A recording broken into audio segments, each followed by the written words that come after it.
Imagine a day unlike any other. The sun rises as it always does, but then something feels deeply wrong. A low, gut-wrenching rumble begins, not from a distant earthquake but from the very planet beneath your feet. The ground itself seems to be moving, sliding unstoppably in one direction. Within hours, the sky darkens as winds, moving faster than the speed of sound, scream across the continents. These are not mere storms, they are the atmosphere itself, unleashed upon a world that has lost its balance. Entire mountain ranges groan under the impossible stress, while cities built over centuries are swept away in an instant, as if they were nothing more than sandcastles before an incoming tide.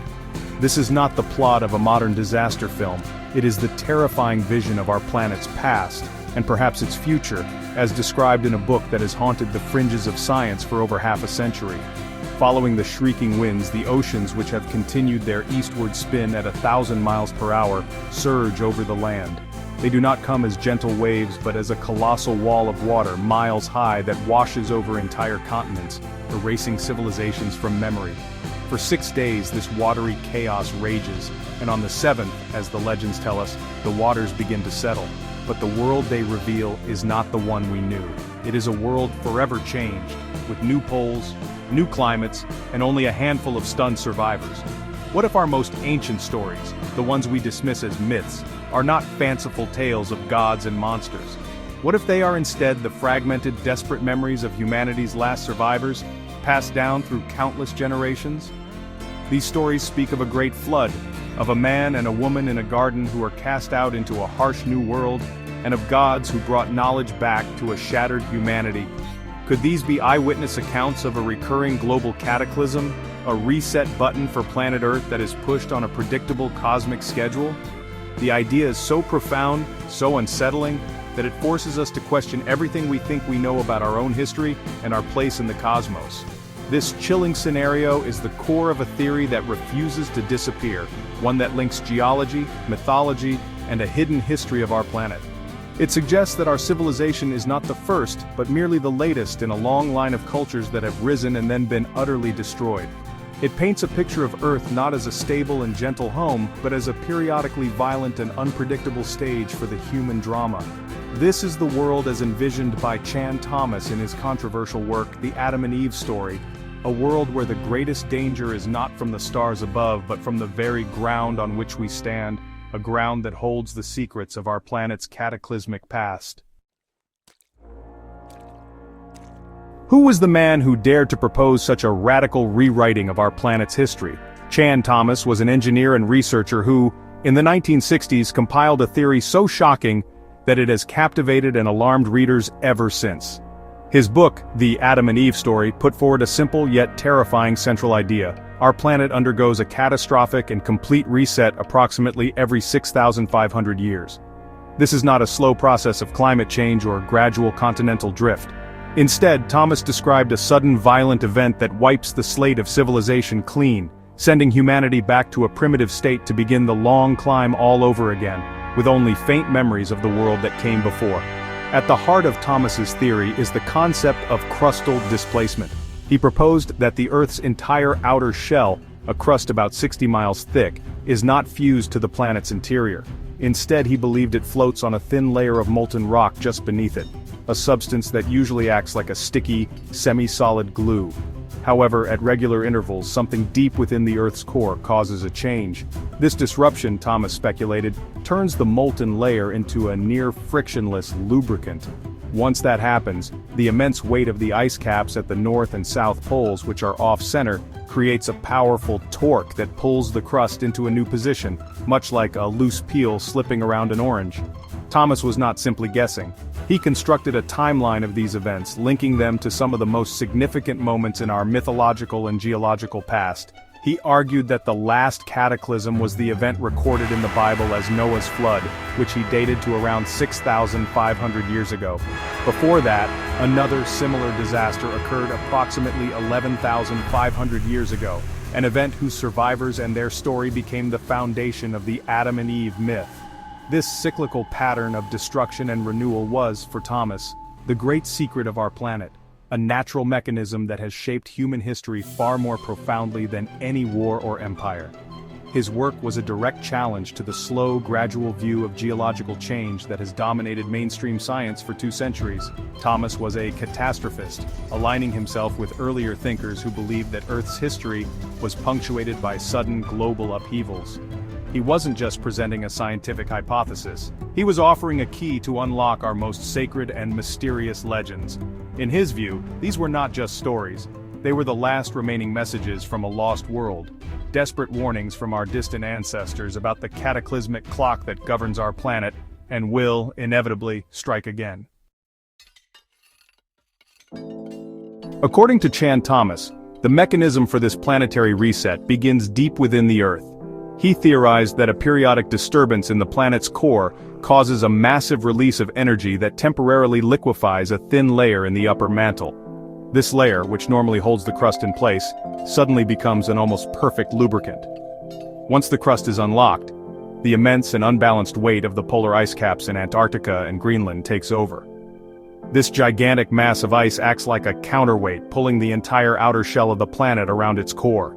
The poles are dragged toward the equator in a matter of hours, not millennia. The consequences of this rapid shift are almost unimaginable. As the solid crust moves, the atmosphere and the oceans do not move with it, at least not at first.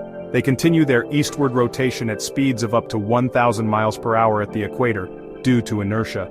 This creates winds of supersonic speeds that scour the surface of the planet, flattening everything in their path. It would be a wind so powerful it could strip soil down to the bedrock and obliterate any structure man has ever built.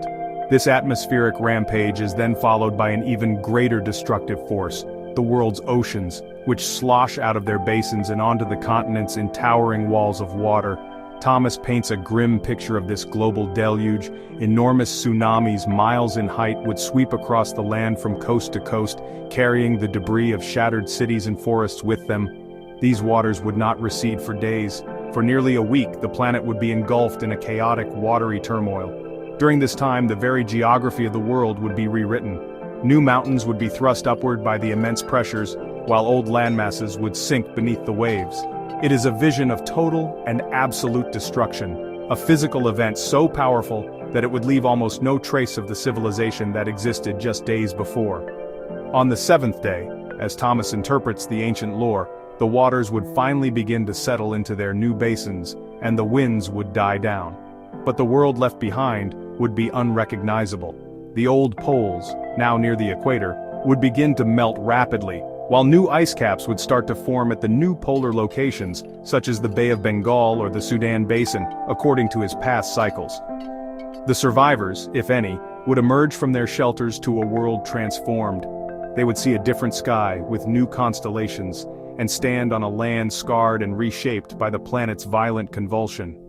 This, for Thomas, was the repeating cycle of Earth's true history. In the aftermath of the cataclysm, the world would be a desolate and alien place. The few scattered survivors would face challenges that are difficult for us to comprehend. The very air they breathed would be different, thick with volcanic dust and moisture from the displaced oceans. The sun would be obscured for years, perhaps generations, by a thick blanket of fog and clouds, especially in the newly formed torrid zone where the old ice caps were now melting. This rapid melting would cause sea levels to rise by over 200 feet, permanently flooding coastal regions that had survived the initial deluge and creating vast, shallow inland seas where there once were plains. The survivors would be humanity reset to zero.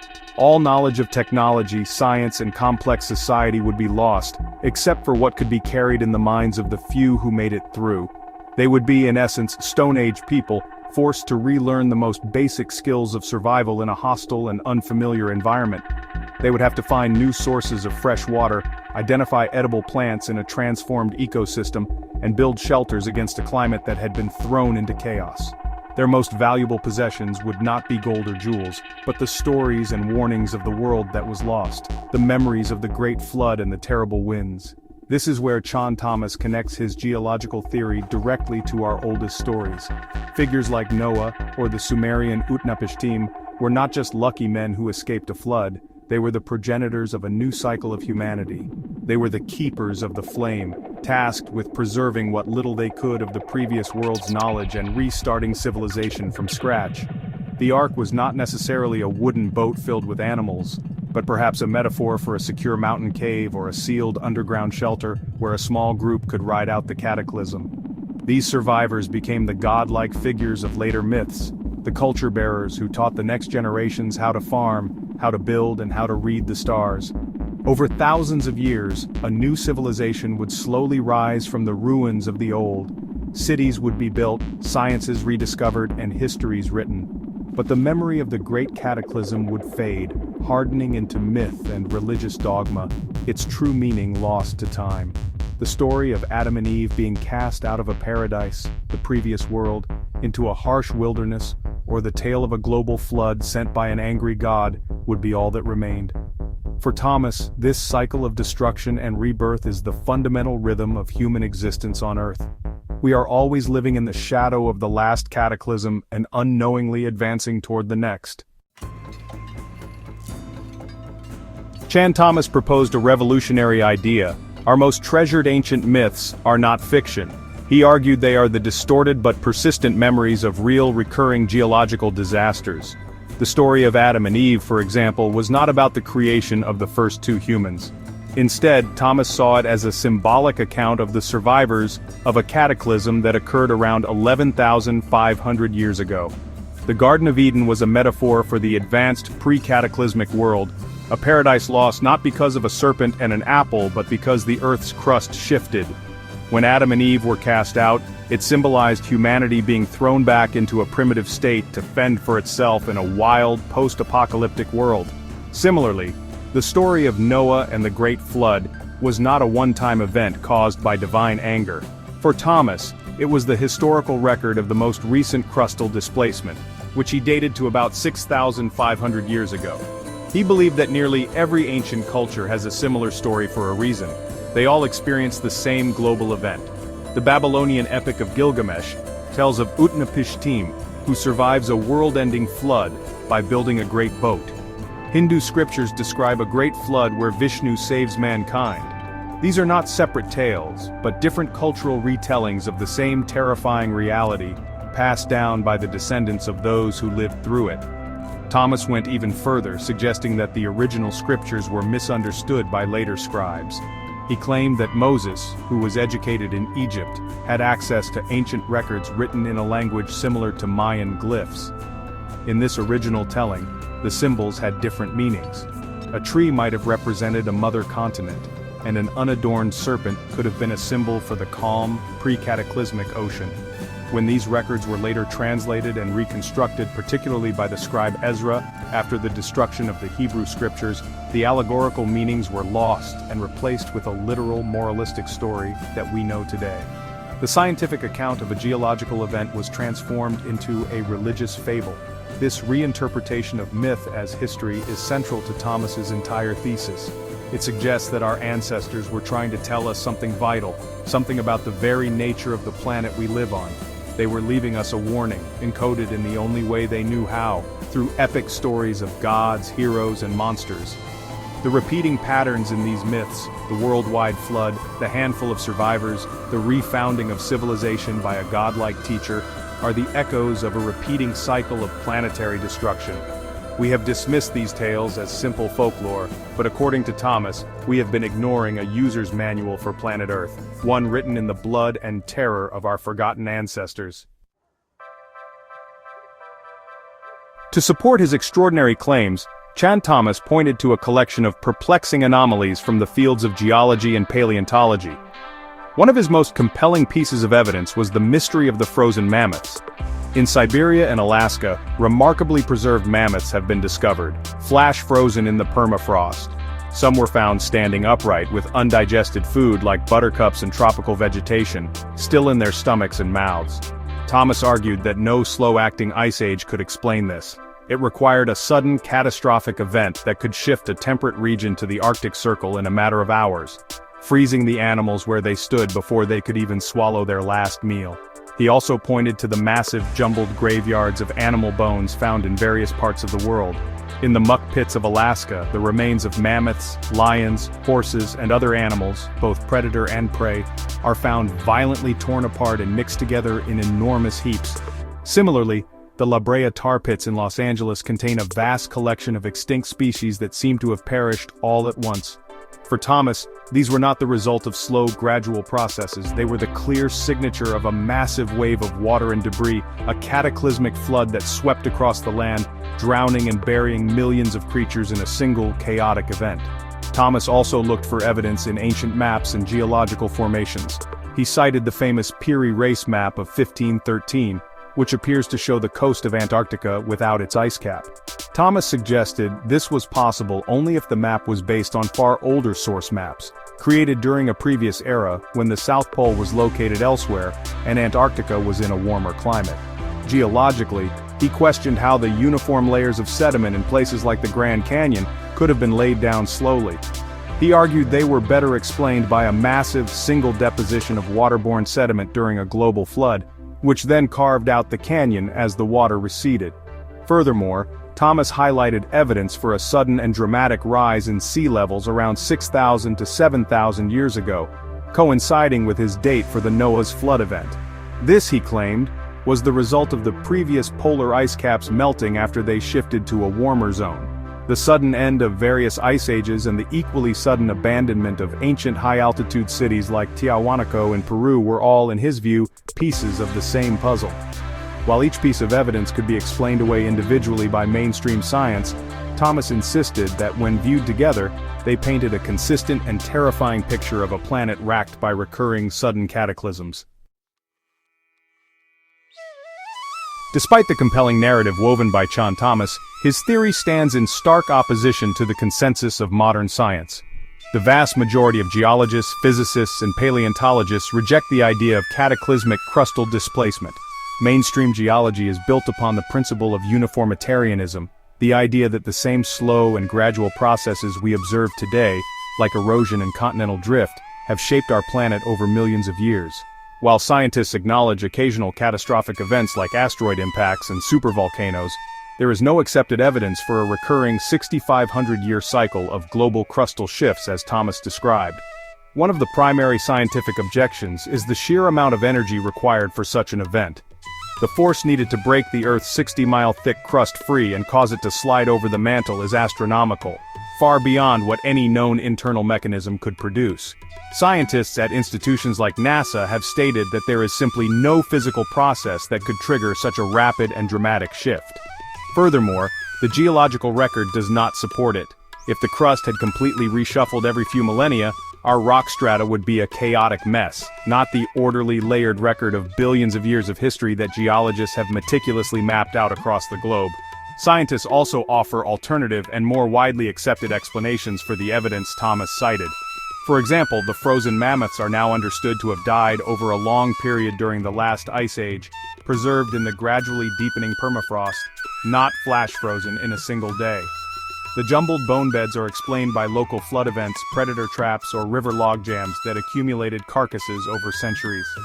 The Peary Race map's depiction of Antarctica is now largely considered to be a rough, speculative sketch of the South American coastline, not an accurate representation of an ice-free southern continent.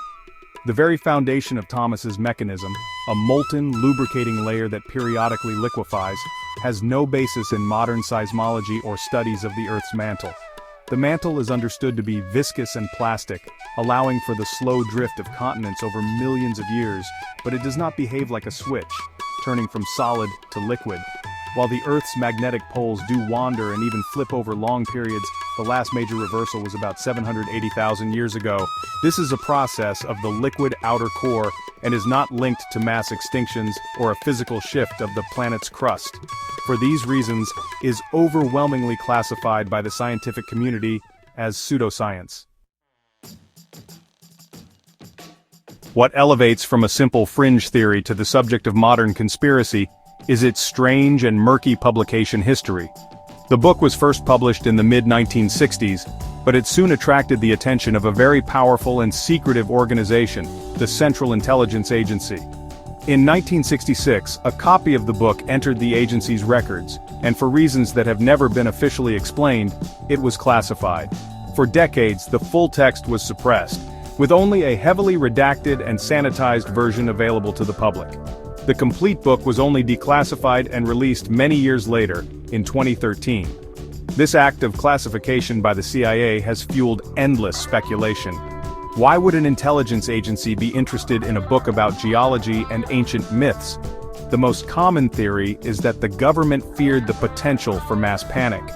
If the book's claims were true, or even if people simply believed they were true, it could lead to social chaos, economic collapse, and a breakdown of public order. Suppressing the information could have been seen as a necessary measure to maintain national security. The idea that our world is on a predictable timer set to self-destruct is a truth that society might not be equipped to handle. Another more conspiratorial view is that the CIA classified the book not because it was false and would cause a panic, but because it was true. In this line of thinking, powerful governments around the world are aware of the recurring cataclysm and are secretly preparing for it, building deep underground bunkers and preserving knowledge for a chosen few who will survive to restart civilization.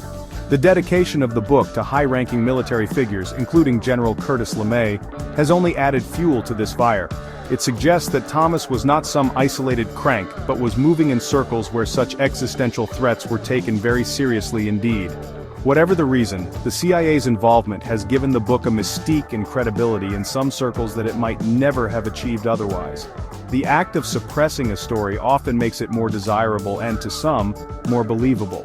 It creates the impression that there is a forbidden knowledge being kept from the public. This mystery has helped the theory to endure and to find new life in the internet age, where declassified documents and hidden histories are shared widely. The story of the book's suppression has become almost as compelling as the story of the cataclysm it describes. Today, decades after it was first written, continues to fascinate people around the world. In an age of scientific certainty, its bold and imaginative vision offers a powerful counter-narrative. It appeals to a deep-seated human feeling that there is more to our history than we are being told. The theory provides a single, elegant answer to some of life's biggest questions. Where did we come from? Why are there so many myths about a global flood? And could our advanced civilization be more fragile than we think? It transforms ancient myths from children's stories into urgent historical records. The theory's popularity also lies in its ability to empower the reader. It suggests that the clues to our true past are not locked away in university laboratories but are hidden in plain sight, in the Bible, in the Epic of Gilgamesh, and in the very ground beneath our feet.